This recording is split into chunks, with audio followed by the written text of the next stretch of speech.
as well. Beautiful. Okay, so I'm just going to share my screen. All right, now you can see that pretty clearly now. All right, so today's webinar is about content marketing strategies and how to get content. So we want to get more results from the type of content that's being produced rather than putting out lots of crap and things that are actually not really beneficial to the business. Okay, so we're going to have a look at the latest tactics or best practices to reach your marketing goals. Okay, so what we're going to cover today is the purpose of content, so why we're doing it, different kinds of content ideas, how to create content, the type of content, delivery, and when to post. So the webinar goes for an hour. Yeah, if you've got any questions, just hold them to the end as we'll go through. And I don't send out a recording of the webinar or the slide deck, so please take photos or screenshots along the way so that you've got, and take notes along, as I'm more than happy for that to be done. Okay, so just a little bit about me. My name is Miriam. I have got over 2 decades of business experience. I've run 3 different restaurants. I've had a lot of hospitality experience.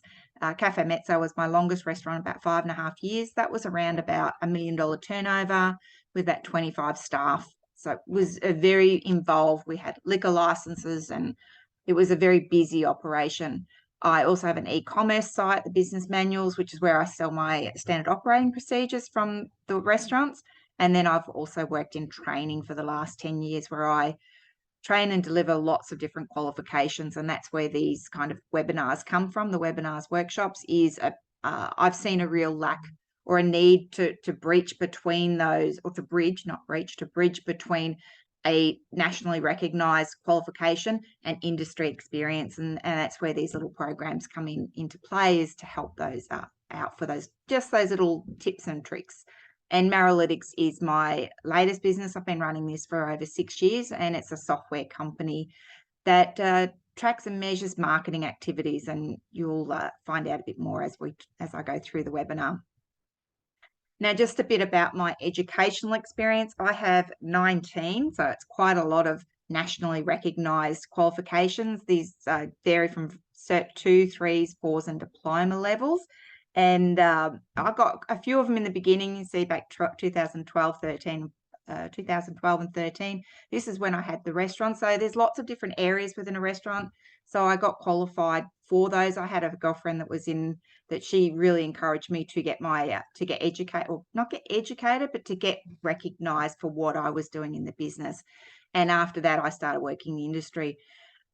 Some of these particular units qualifications are, like a Cert 2. If you've got like a diploma of hospitality, you can then easily credit transfer to a Cert 2, Cert 3 and Cert 4. So that's why I've got multiple, is because I have the one upline, which is a diploma level, and then going down from that. Because when you teach and train these qualifications, you've got to actually hold the qualifications. So I probably have about 10 or 12 different types of quals, but I've got the levels inside that. And then coming from that, I've also done a lot of personal development. So this helps. I started with Landmark. I actually started as a business coach.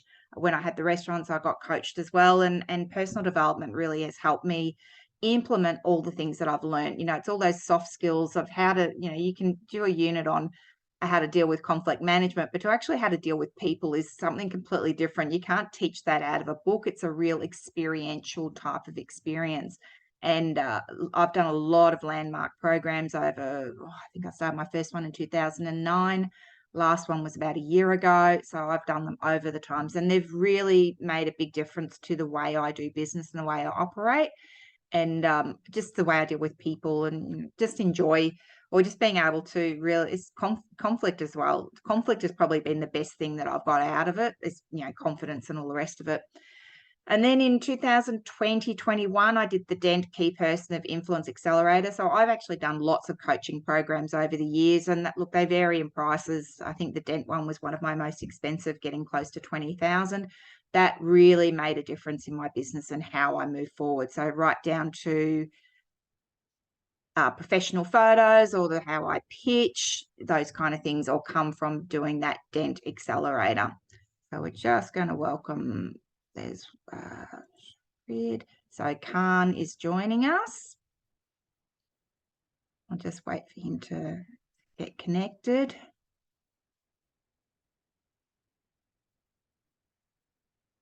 Okay, and he knows about this one. So this slide is a little bit about me as a software founder. So I'm one of only 4% of women tech founders in the world. So a lot of technology companies are male, or male, have the head of the company is men, or if there is women in there, it's generally 50% female, or it's that 51%. So I don't have a partner. I'm completely single, and Khan is actually one of my head developers with the company. So he's just joined us. Hi Khan, how you doing? I know you're on mute. Yes, good day, Miriam. Good now. Yeah. How you going? So he's in Vietnam, Emma, just so you're aware. So yeah, with Maralytics, this was designed because of a problem that I had in my business. So when I had the restaurant Cafe Mezzo, I did lots of marketing activities and found it, we had to do everything manually. Now this is 15 years ago, so it is quite a long time ago. There was no how we used to track and measure our marketing was to get a receipt, get the receipt, get the coupon, staple it together, calculate it at the end of the day, put it on a spreadsheet, calculate that spreadsheet at the end of the month, then put it onto another spreadsheet where we could start to do comparisons. So this is how Maralytics was created, because at the time, the point of sales, which are those big clunky machines, couldn't actually do that. And then in around 2015, all the apps, we started to get apps on our iPads and phones, and that's where apps really came into their own. The point of sales then became cloud-based, and that's where we could develop this kind of software. And I moved forward and started development in 2016, and Khan joined the team, I think about 3 or 4 years ago. So he's been an integral part of creating our integrations and getting our interface the where it is now. Now, just something I did learn from the accelerator that I did with Dent was that to make sure you get your profile, or people want to know who you are, and this is something really important for you, Emma, is because you're a new tech company, is to start applying for awards and getting things known, because that provides credibility and trust. So as you can see, my last year and a half has been I've got quite a lot of good results with a lot of finalists and winners of international awards. So it was really, it's quite exciting to win these kind of things, or to be acknowledged for being a change maker in the industry and actually having international or national recognition. And this is in a variety of areas like business services, marketing, tech, and innovation. So, it's a lot of work to apply for these. You don't, even if, whether they're free or have to pay, you are against a lot of different people. And, I probably applied for about 20 different awards last year and got a handful where I got finalists. So you're not guaranteed to win or get a finalist, but that's the quality of your application, the quality of where you are. I know in 2021, I only got the 3 finalists, didn't really get much anywhere. Last year, we really started to make some traction. And then another thing that back from, again, I give kudos to the Dent Accelerator that I did, was to write a book. Now, writing a book, when you are working in an industry, you tend to find that you've got a lot of knowledge. And that particular accelerator encouraged us to write a book and get that knowledge and share it. So this becomes not only like a business card on steroids, but it's probably the best kind of personal development that you can do, that you've got all that information. As you saw earlier, Emma, I've got a lot of nationally recognized qualifications, and then I've got a lot of industry experience. And something I really noticed from being a trainer and being a business person was there was nothing to give me from start to finish. Like, I do lots of marketing, but you can find out about branding, you can find out about sales, you can find out about how to be an influencer on TikTok, you can get all these small things. But the way I wrote this book it is marketing from start to finish. So it's a systematic approach. It starts from planning and then different ideas, so where you can promote, to implementing all your, making sure you have the programs and reasons, the whys of what you're doing with your marketing, to then identifying the results. And in the last section is about innovating. So forecasting and qualifying your results, A/B split testing and all that kind of thing. So it's all broken up into little sections in those areas. So that's our methodology, is the sections, and then all the areas inside that. And then I've got lots of little stories that match up to each section. And yeah, my book did get it was a finalist for an International Book Awards, and then also in Australia for the Australian Business Book Awards. There's only 3 finalists out of hundreds of books, and I was lucky to be one of those 3 finalists. So was very excited to get that finalist award. All right, now this is some of the clients that we work with. So as Maralytics, I've found is growing and growing and growing. So not only do we have the software, which is our flagship product, but I'm finding that it's now the business is growing within itself. So now we've got the training arm, which comes underneath it, which is where you are in this webinar. And we've got the agency, which will be opening up in the next 6 months, where we provide lots of different services. So whether it's branding and getting your imagery right for your social media, updating, website management, and also a lot of email automation, so managing emails. So anything to do with marketing, I'm finding that I'm getting more and more requests for servicing. And then under the trainings, we've got some coaching packages to help you as well with getting your marketing activities ready. So Emma, if you could, and Khan, if you want to do this as well, you're more than welcome to have a look at this. If you could just go into this quiz. I'm just going to see if I can get the link for you. Just fill that out. Yes.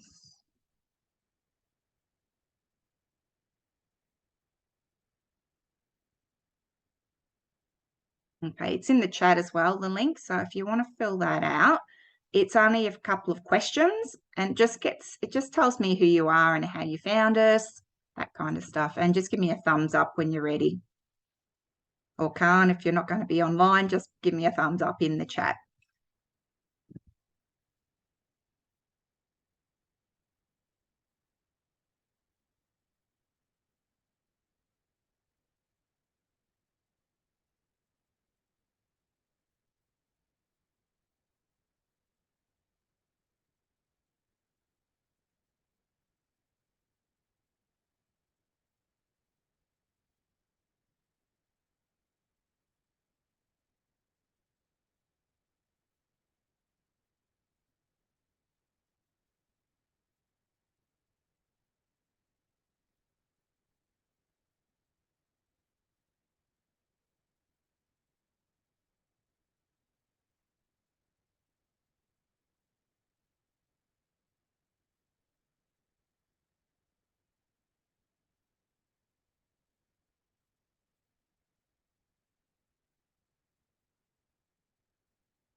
All right, all set.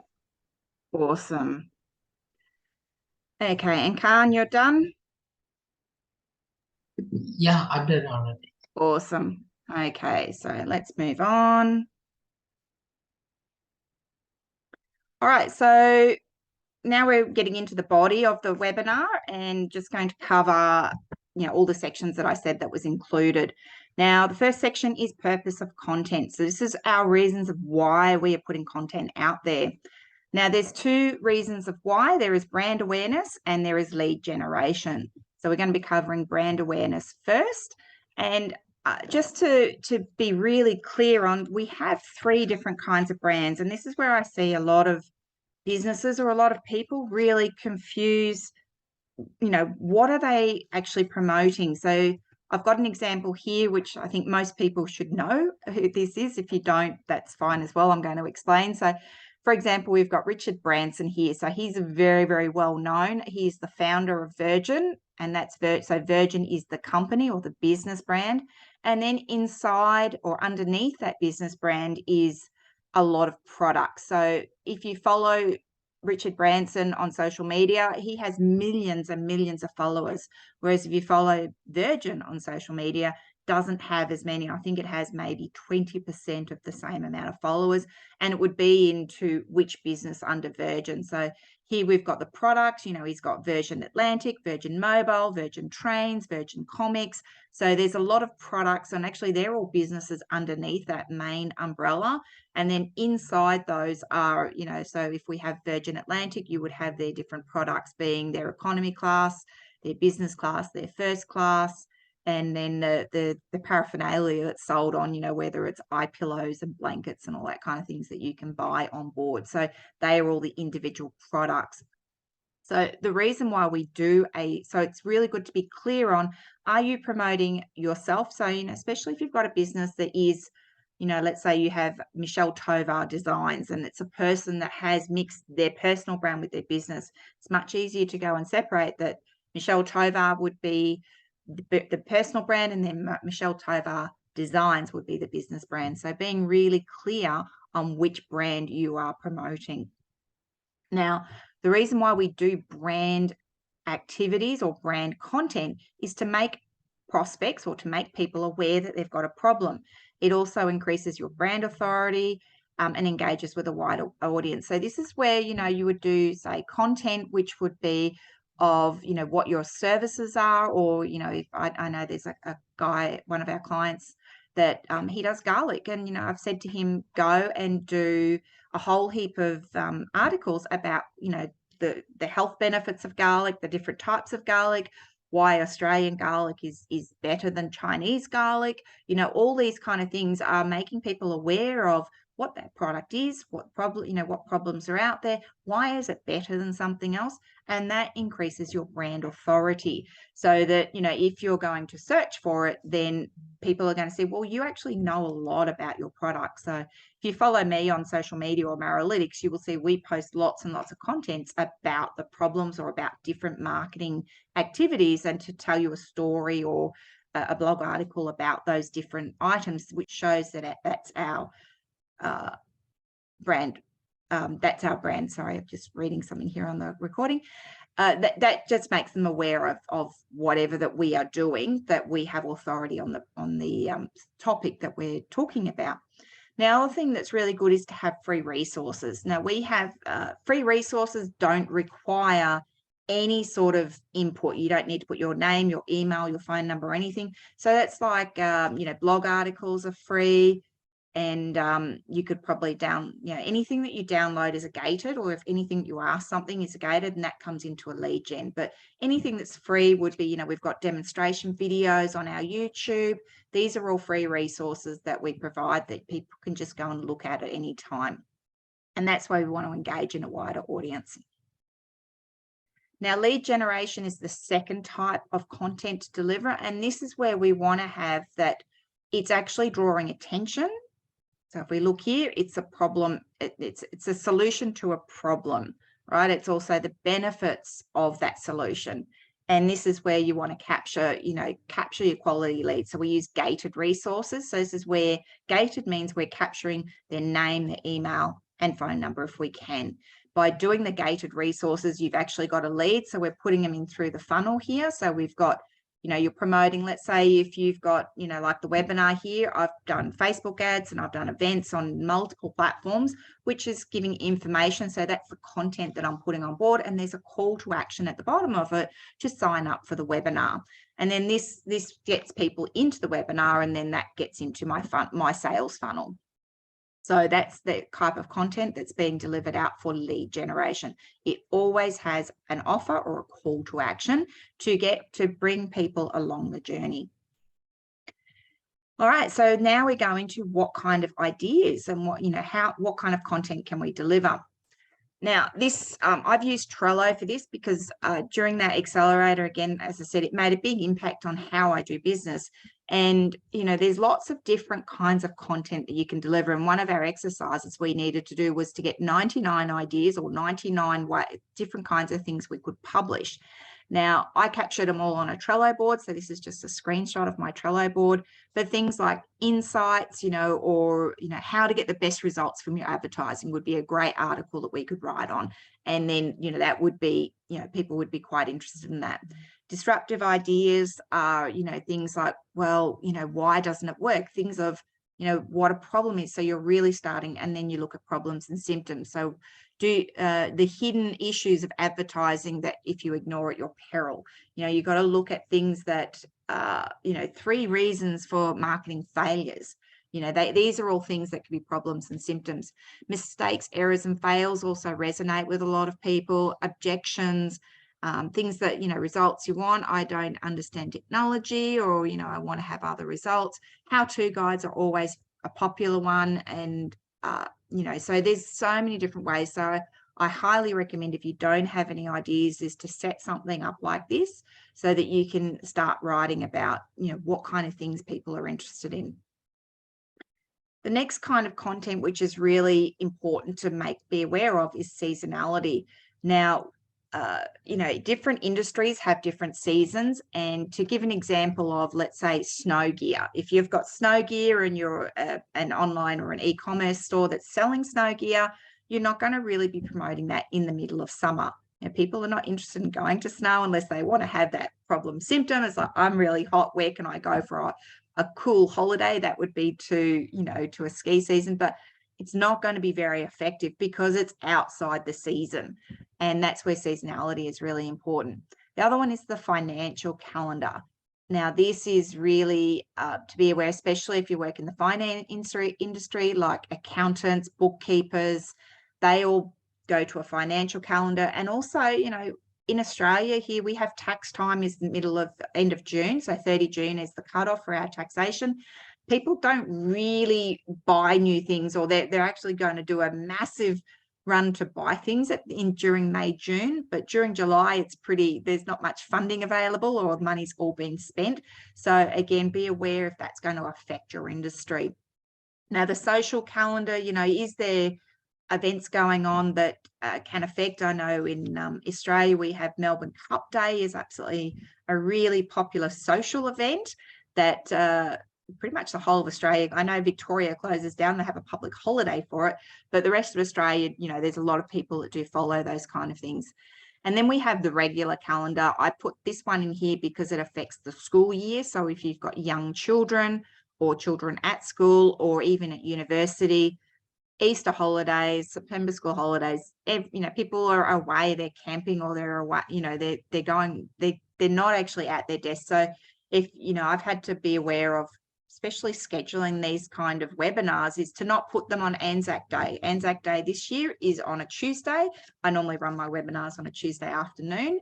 And so I've had to change it in that particular week. So having awareness of the calendar does make a big difference with your promotions. And then commercial things like, Christmas seasons, Black Friday. This is not so much a social thing, but this is a commercial thing of, if it's Black Friday, which is the last Friday in November, then that's a really great sales day that you can start to do promotions and get activity from that. Now, the other kind of content, which is really fantastic to put on, because this is going to get you up in your SEO, is repetitive questions. Now, repetitive questions can be the same question you're getting asked again and again and again, or common questions that, you find. So something under the same questions that I had was, do we integrate with Facebook? Why don't we show Facebook analytics?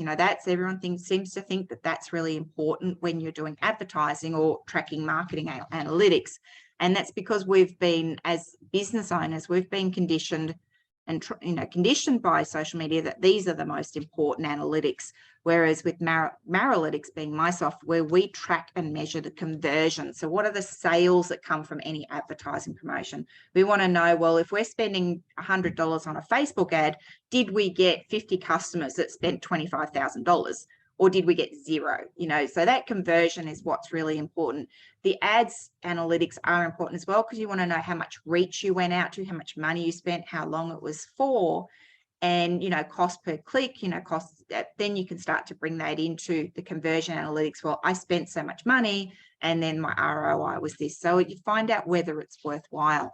So, from that being asked, for 2 years, I've been asked for why don't we do Facebook analytics? So Khan has been very busy on that project in the last couple of months of our Facebook analytics integration, which, I couldn't ignore any longer. It's been asked for so long, that same question, that it was then a project that we had to implement. that just, it met the needs of people that just wanted that.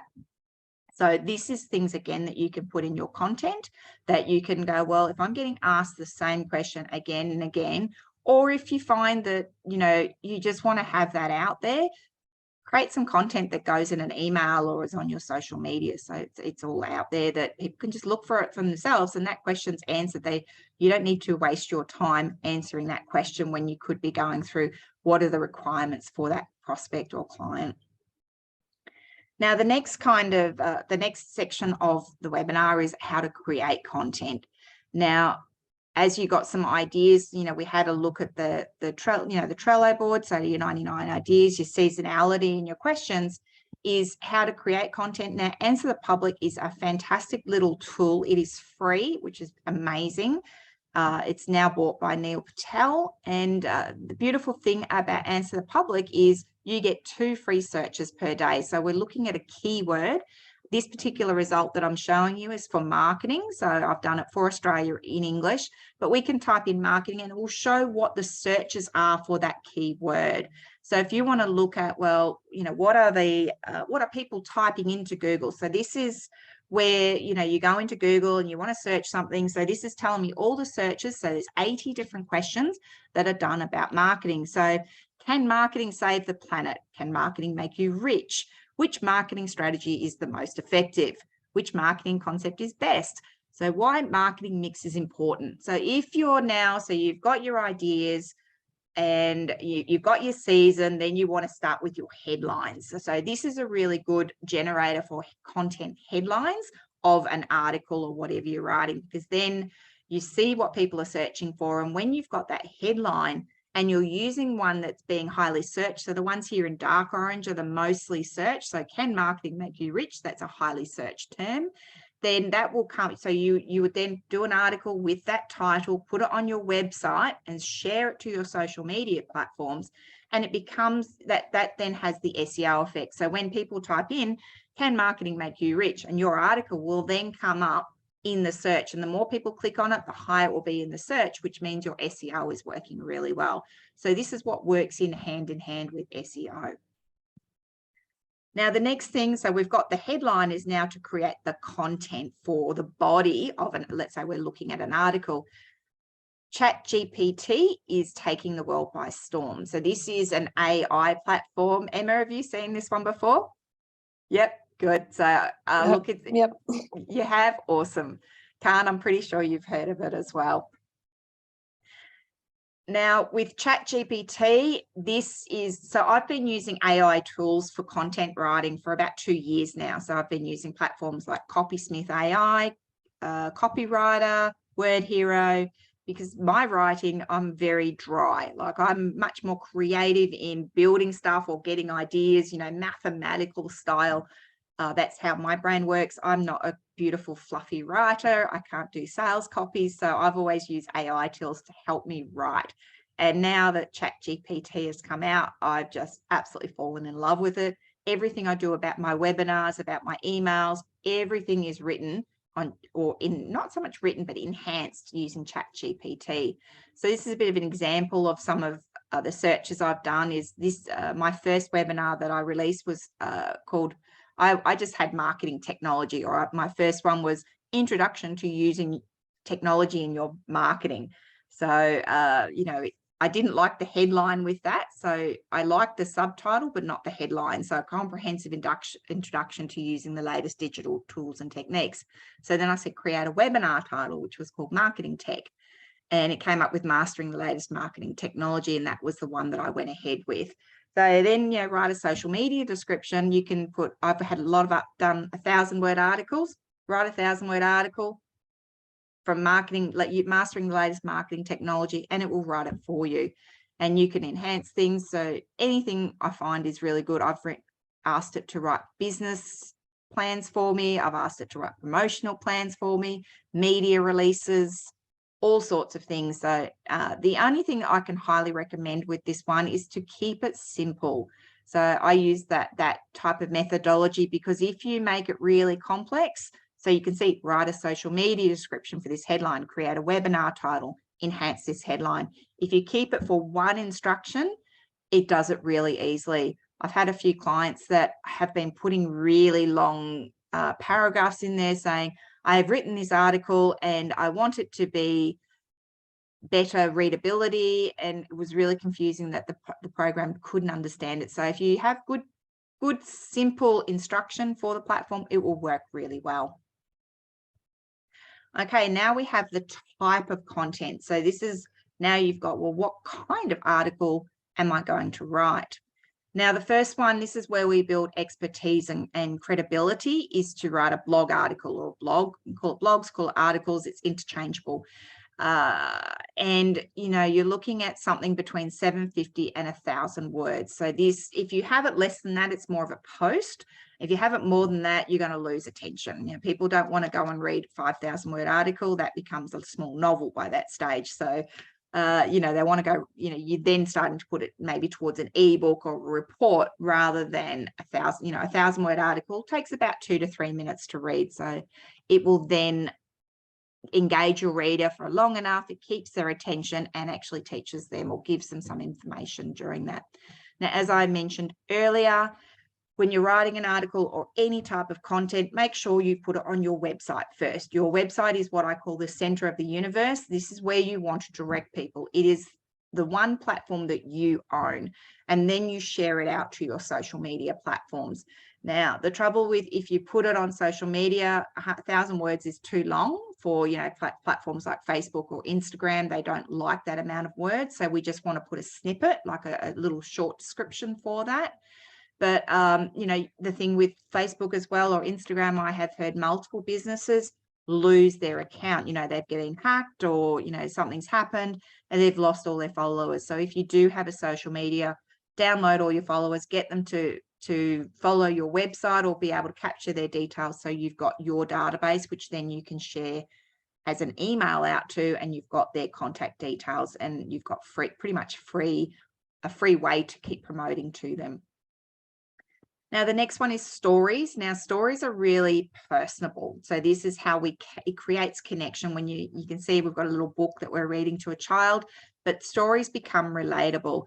Even in my book that I wrote, the Boost Your Marketing ROI, I have stories for every single section that's in that book, because, you know, it gets very dry when we talk about benchmarking. I mean, benchmarking is as boring as batshit, as we call it. So there's not much to really go, well, okay, I can tell you all about benchmarking, but if I create a story about it, and that story is only about 300 words, but then you can understand why benchmark is important. Well, what is it that relates to that particular thing? So having a story is really, it's where we connect with people, and they can understand, and you see they'll be nodding their head going, yep, I can completely relate to that, or I've heard of something like that.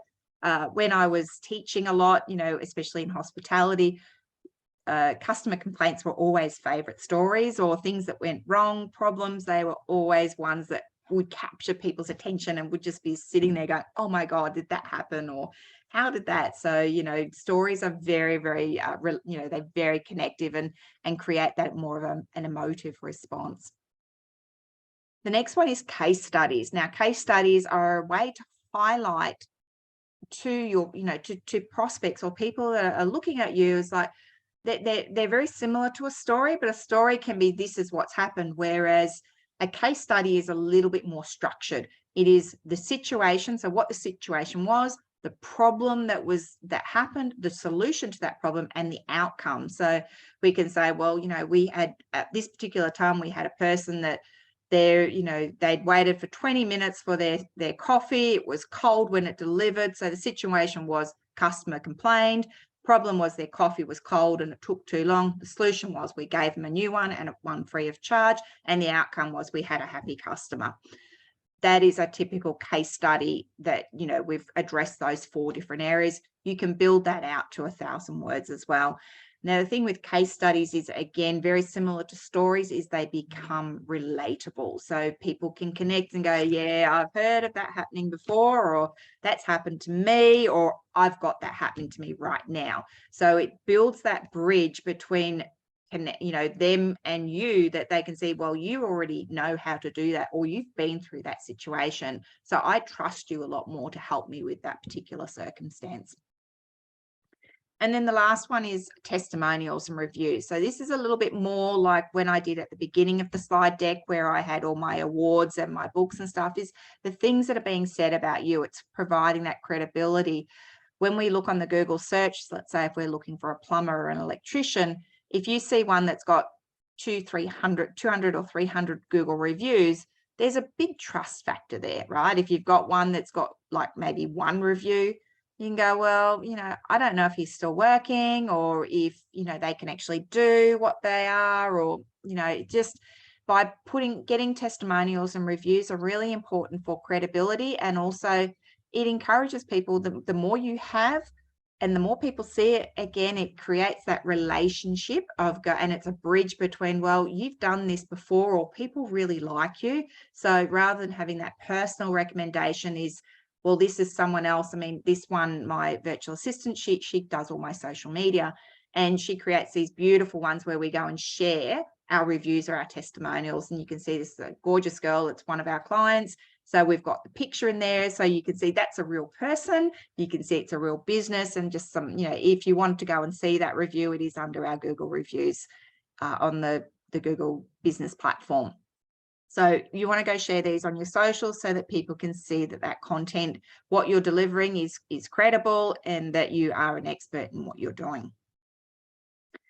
Now, how we deliver our content is also really important. So there's many different ways to deliver content. We all have different learning styles, and it's really important to think of reaching that learning style or that particular style. So reading is generally not the way everyone does it, but it's one way that most people like. We have a lot of books, we have newspapers, our blog articles, any of these types of stories or things that you're doing is a written text. So that's what reading is a written text that's written down, and you would be sharing these on platforms like your website, your social medias. Medium is a really good social platform for stories and articles. So that has a huge database of people that just like to read interesting things. So it's free to upload your content on there. And then the other place is media publications. We have lots of, whether it's a newspaper in a printed form or a newspaper as an app, or, loads of different media. You could have, I know, again, within hospitality, we have the hospitality restaurant and catering magazines, the Hospitality Trade Association magazines. So you can, and with business, there's Koshi's Business Builders Club here in Australia. There's Small Business Australia publications. So getting your articles printed in these publications, whether it's online or off, in actual real printed form, is a great way to promote your articles. The next way is audio. So not everybody likes to read stuff. We have people that walk, go to the gym, or, walk every day, or ride their bikes and drive their cars. They can't read while they're doing these things, but they like to listen. This is where radio used to be a big player. Now we can really narrow down what we want to hear. So I know I love listening. I listen to the radio all the time. It's always on in the background, but when I'm walking, I do like to listen to podcasts. So this is a great way you can then transcribe from your blog to, have it done in an audio format and deliver that as well. So you've got podcasts and audio books. The Clubhouse is not really around much anymore. It came pretty hard a few years ago, I think during COVID, and then it sort of got bought out and died. I'm just going to put my fan on because it's very hot here. But then, things like your podcasts, you want to go and deliver on multiple different kinds of platforms. You've got Buzzsprout, Podbean, Spotify, Apple Music, Amazon Music, and more. So there's multiple ways you can actually promote any of your audio content. And I'm sure if you investigate this a bit further, you'll, if that's an area you want to go down, it's definitely worthwhile. But just remember, your audience is not all about reading. They can be audio, and then the other one is visual. So visual is it's one of, we'd say, marketing trends this year for 2023 is video content. So you can upload your content on your website. You can share it on YouTube. We've got Instagram Reels and IGTV. We've got TikTok. We've got Facebook Watch Reels and Stories. And then Vimeo is another platform where you can share your video content. So lots of ways. Again, don't put things over 3 minutes. So, you know, your 1,000-word article, it can be 3 minutes reading, but it's definitely not 3 minutes of video content. So I'd just be captioning it out, whether it's using other platforms like Lumen 5 or Synthesia. You can create those into video content or just recording something yourself. But again, 3 minutes is the absolute maximum. 2 minutes is ideal. Anything under 1 minute, you know, if you can share it in that time, you'll get a lot more attention and engagement with that content. Now, the next important thing to look at is when do we post our content? So whether it's a video or whether it's a blog article or a podcast, you want to know when is the important time to post. Now, let's say with Instagram, you can make your platform look pretty. So you need to be aware of when are you posting and what's getting posting. So, you know, if this Instagram is a very visual tool, I was talking to a restaurant, I think last week, and they use Instagram as one of their ways. And they've got, you know, a good, I think 500 to 1,000 followers, you know, a good amount.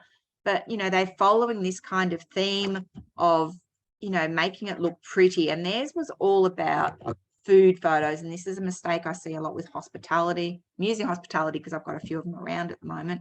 But everything was food photos. But the food photos didn't have much engagement. So engagement's really important. A lot of their content that had people in them or their family had way more engagement. So be aware that looking pretty is not necessarily what works. It looks pretty. And, you know, if you're an influencer on how gorgeous you're looking or what, you know, what tights you're wearing, if you're bikini or sportswear, you know, looking pretty is important to them. But, you know, if I think being in tech, especially Emma, you're in tech, you want to have higher engagement rather than looking pretty. But it depends again on your purpose, whether it's a brand awareness or whether you're lead gen. Again, being aware of, you know, what is it that we're doing and why are we doing it. Now we have the Australian Tourism Data Warehouse printout reports. I work with a lot of clients that are regional or a tour operator. So they provide reports, this ATW provide reports to them. And I just think that this is a fantastic way to showcase what is the industry benchmarks. When we go back to benchmarking, this is why we need to know what's acceptable. How do we know what's acceptable levels? And there's nothing worse than getting spammed. I know when friends of mine, especially event operators, they will completely spam and do like 10 posts a day. And then you've got that for 2 weeks. You know, that's God knows how many, 200 posts, and you end up, you know, unfollowing them because it's just too many. So the benchmark, which is what is the normal or what is the minimal amount, which is a good amount that we like, or, you know, that industry likes, is 4 posts per week. So as long as these are good quality, you're not sharing Happy Friday or some weird meme that has no purpose except trying to get some sort of, you know, presence. Don't bother with trying to get some sort of showing.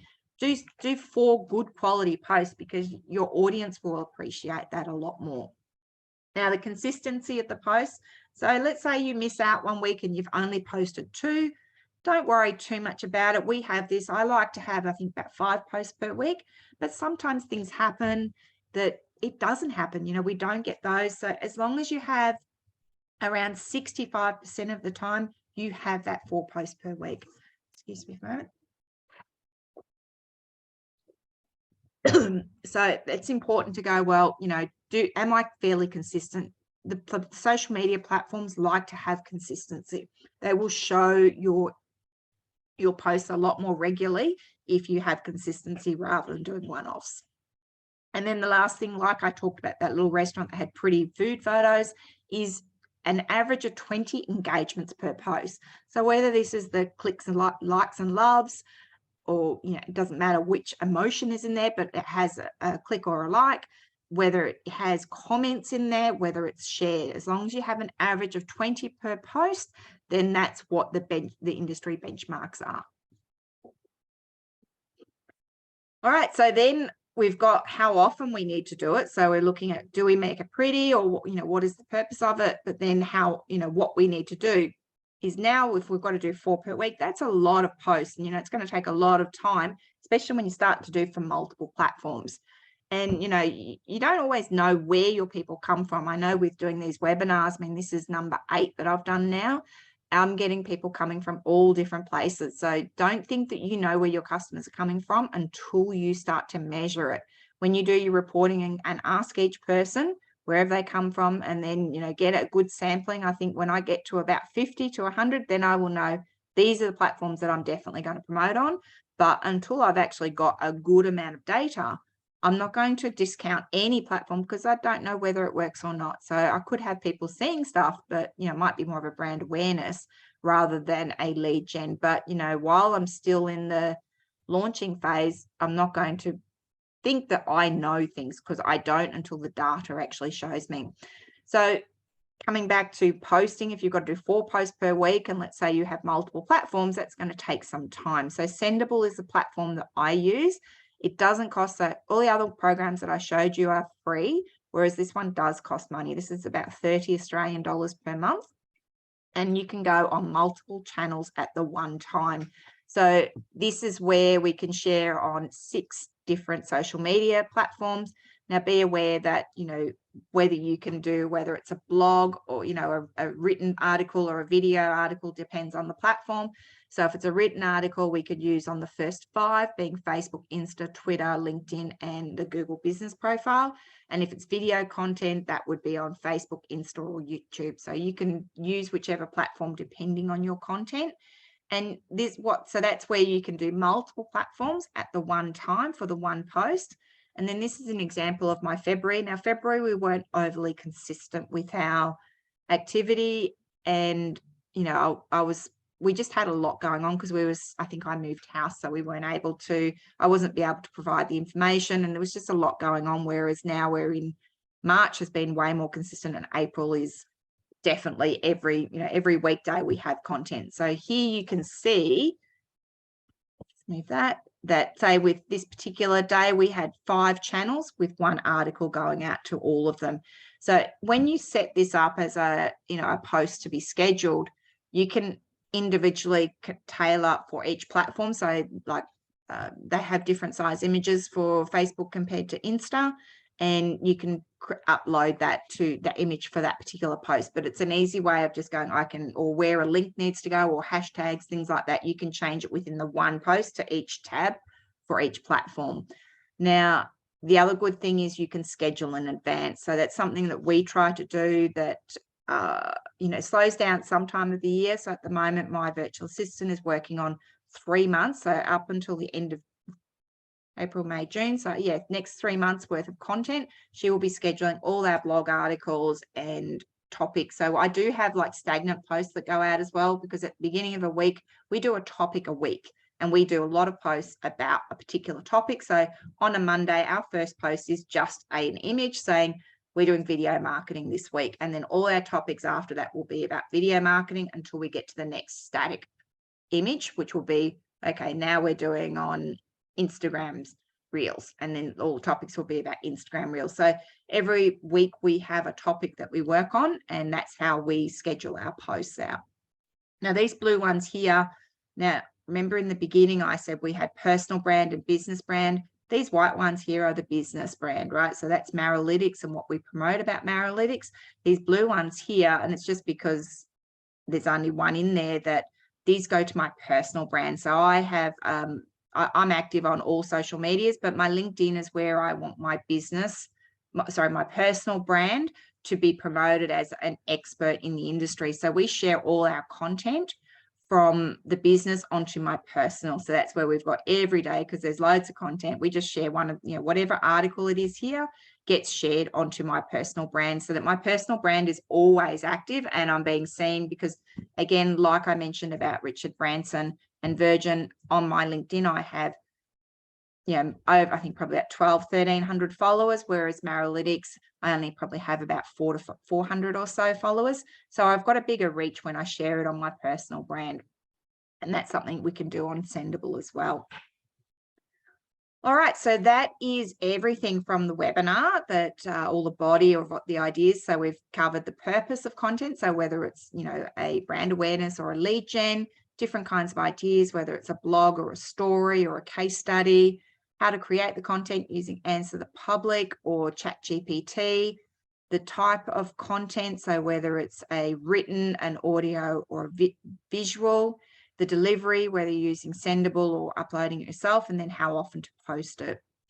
So I'd like you to both come off mute now and let me know what you liked or didn't like or thought was interesting. Emma, you're going to go first. Sure. I just had a question about when you had I'm trying to think of what it was, where the Google searches popped up and for what you know, for SEO. Okay, that was the Answer the Public. Okay, yeah, I just missed what that Okay, what that was. Find that for you. So that's that platform. Answer the Public. Answer the Public, and that has, you put a keyword in there. So you're being in tech, the code of the north, that you would put in. So what kind of tech is it? What kind of things do you cover on in that business? So what's its what does a it lot do? of like e-commerce. We do like customizations for websites, and so I would put in here e-commerce customizations. You can put 2 words, doesn't have to be one. Okay. And then see what people are searching for about that, and that's where you would write your content. Yeah. And then you would write an article about that, share it on your website. Sorry, post it on your website under the blogs, so that's where the SEO comes into play. Right. Right. So then if people are searching for that term, so, you know, here, what is the most effective form of marketing? So if I title my blog article with that, then that's what people are typing in. And then the article will be showing up first on the search engine. It will not work if it's put on Facebook, right? You've got to put it on your website. Got to be a web page. I can't stress that enough. You want people to come to your website, not to Facebook. Facebook owns Facebook. Right. You don't. You're just renting it. Okay, so you like Answer the Public. Is there anything else that you liked about it or liked about the webinar? Things that stood out? I liked how, you know, you kind of went through the, you know, blog stories, case studies, and you kind of had each section for that. Yeah, the types. That was nice. And then just kind of hitting that sweet spot with, you know, 750 to 1,000 words. Like, you know, that's a nice easy number. Yeah, a nice easy number. And that's just nice to know in general that, you know, it's kind of a sweet spot for people. Yeah. So it's where you can keep attention and keep engagement. Awesome. And Khan, you want to come off mute? Hang on. As we know, ChatGPT is broad and general, provide enough context. So I have a question as how can ChatGPT use to create a more personalized and targeted? So I have a question. How can ChatGPT be used to create more personalized and targeted marketing content? And what are some of the best practices for doing so? Okay, well, that's really getting to know. So being more personalized is the blog article is the only way you could do it. The case studies are you would be writing your own thing. So if you were doing a case study or a story, how I would use ChatGPT is I would actually write that and would use the thing called enhance. So you could see with when I was doing, where are we? Here. So here I've got enhance this headline.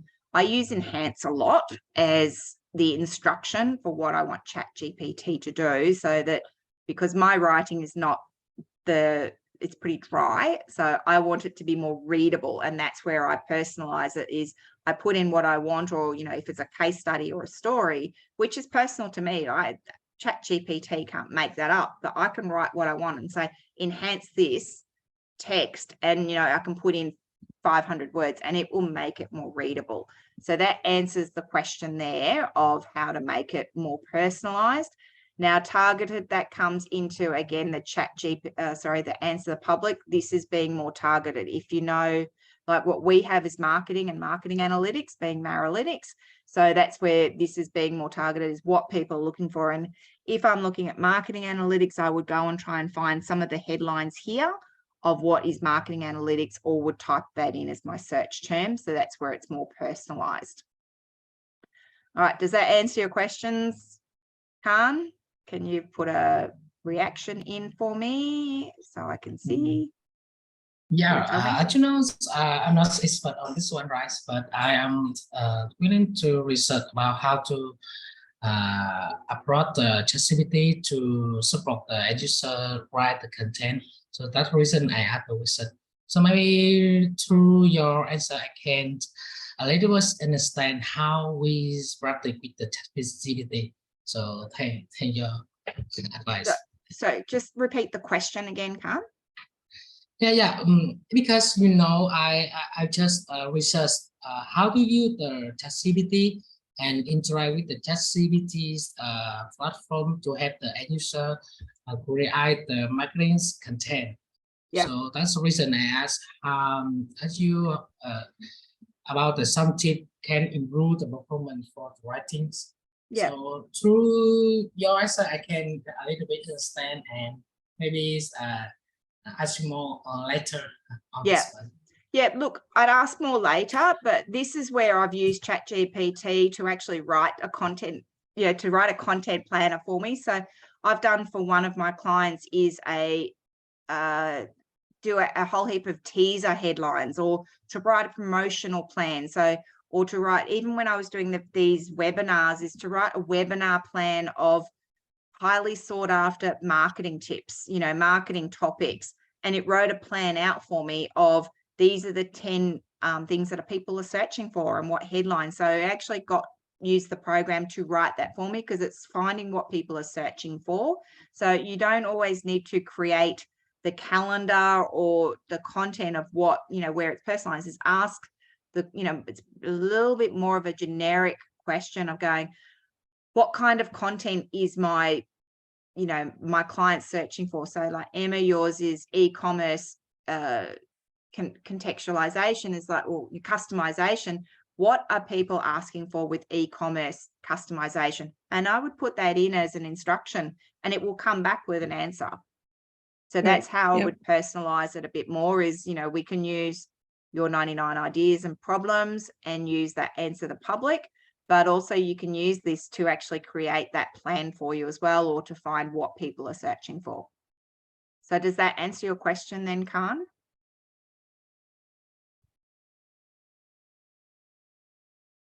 Yes. Yeah.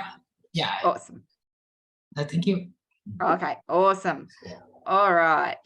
So I'm just going to go to the last part, which is just telling you a little bit more about what's next. So we have that this was the last webinar for this series. So as you can see, I've had 4 webinars. I've got a whole heap of topics that are coming up for the next few months, and each topic is, well, whether ChatGPT recommended it or has been in my conversation. So that's how I choose the topics. And as I said, I use ChatGPT to help me with whether it's the headline, whether it's the subtitle, whether, it's the short description or whatever it is, I use ChatGPT. But this one is, so this was my second series of webinars. And there's quite a few more. I've got the next 2 topics coming up, but there's always 4 webinars per topic. So Emma, if you're welcome to, let's say if you came in on webinar number 1 being the 21st, you could always revisit and do a second one. But from that, we have our next, hang on, so if you find that this has not been enough and you want to learn, actually have some help using these platforms, or, you want to get just a helping hand where it's like, I'm not sure what to do, or how do I do this? Then we do have a workshop, which is running on the weekend, that will help you with actually utilizing these skills, or, just having someone there to go, well, is this the right thing I should do, or how should I do things? So we do have a workshop that will help with where I'll sit with you and actually work, not one-on-one, but one to a small group of where we work, and you'll get ideas from, whoever turns up and how it will work. So we've got this workshop that is next. So that's on Saturday, and that's for $49 from 1 till 4. So you will get in the emails after this, you'll get a link to this workshop, that if you, and it's also on Eventbrite as well, that if you want to attend that.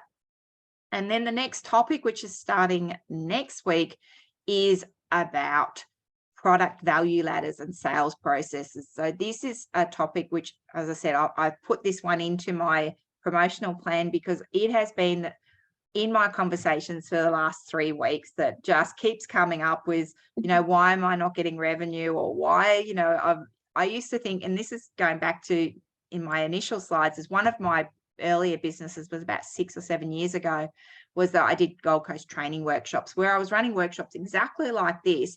But, they were, I was running them for 4 or 5 hours. I wanted to charge for them, and then I wasn't making money. And, again, I got really confused, and it's done a roundabout because they've come back in, but now they're part of my sales process. They're not part of my product. They're not a product. They're not a core product. These are part of my sales process. So just differentiating the difference between what is a product or a core product and what is part of your sales process, because I find a lot of people are getting confused. I was confused for many years, and I found that, especially going down this road in the last 6 months, this has really highlighted to me that you need to be so clear. And like Khan, he's part of my development team, so he's been around for a few years. But, I've had Maralytics. I've developed Maralytics now over the last 6 years. And I've always thought that this is my core product. I've spent a lot of money, a lot of time, 15 years of the idea and the dream. So, it's been out there for a long time for me. But I found that a lot of people are not ready to use the software. And that's where these webinars and workshops are coming into play, because when we launched last year, found that education was the biggest factor, that a lot of businesses were not ready to start measuring their results. They didn't have a system in place. So that's where I wrote the book, to help educate people. And these webinars, again, is another part of that education process. And then I found that the ones that, are ready to measure, they're using agencies. And that's where we've got the agency side of it is, so the software comes into, now we're training. So we can, we've got a lot of the software will come into this part. But then once we've set up the agency side, which will be in the next couple of months, that'll be a core product for the agency. So just having Maralytics software as a standalone, I've found has been very, very difficult to sell. Whereas if I put it inside with training or inside with agency and services and other products, then it works really, really well. So this is our next topic, being, well, what is your product and what's your sales process, and what do you need to do and what's included, whether they're free gifts or, gated resources, those kind of things. That's what's really important to know in this. So really highly recommend this. As I said, it's been my conversation that's been going for quite a while now, and I think it's really good to bring it out now to, to have it as the next webinar. Now, we do have this content one being the last webinar of the series. Now, from that, you may want to find that you're spending so much time with work doing other things that you just want to have a work day. Now, we do have what we call a mastermind session, which includes 2 topics. And we had the first webinar series being the marketing technology, and then this one being content. Is we're going to combine those 2 topics and have a work day where you get to spend time with creating a Linktree account with links, creating a QR code for that link, creating an article topic list using that Answer the Public, and then writing 10 articles using the ChatGPT with headlines, descriptions, images, and all the rest, and then scheduling on Sendable. And that's in a work day where we're going to be doing a mastermind, which is from 10 till 4. So that's a small group. It does cost $197. The next one for that particular topic being mastering marketing technology for your content, $197. So you don't always have to do the workshop, but if you're familiar with these things, if you've done a webinar, then that would be helpful, because it's not about teaching you, giving you information. It's about actually implementing these tools and, smashing out and getting a whole heap of stuff done. So if you find during the week or, your workday, you can't get this kind of productivity done, then we set aside some time. It is a one-off event only, and, it's first in and best dressed, and once that's happened, it's not happening again after that, because then we go on to the next topic, which, as you saw, is the product value ladders and sales processes will be the first topic for the next mastermind series. All right, and then that's it for today. So if you want to connect with me, please scan the QR code or click on that link. I will, copy that link and connect with me. That's my personal profile page on About Me. You can see all my social medias and a bit of a bio and things as well. So I would love to connect with you on LinkedIn. And Emma, is there anything you wanted to say at the end? We're finished now. Just thank you. That was good. Awesome. Well, I'm glad you enjoyed. You will get the emails, but yeah, if you want to join in the workshop, please do. And Sure. yeah, if you need any help, then please reach out to me as well. You've got my contact details there. All right. Thank you so much. All right. Thank you. Thanks for that. Thanks, Khan. Yep. I saw your chatting there. And we'll see you at the next webinar if you come along. Yeah, Right. thank you. Bye. Thank you, Sarah. You're welcome. Thank you. See you later.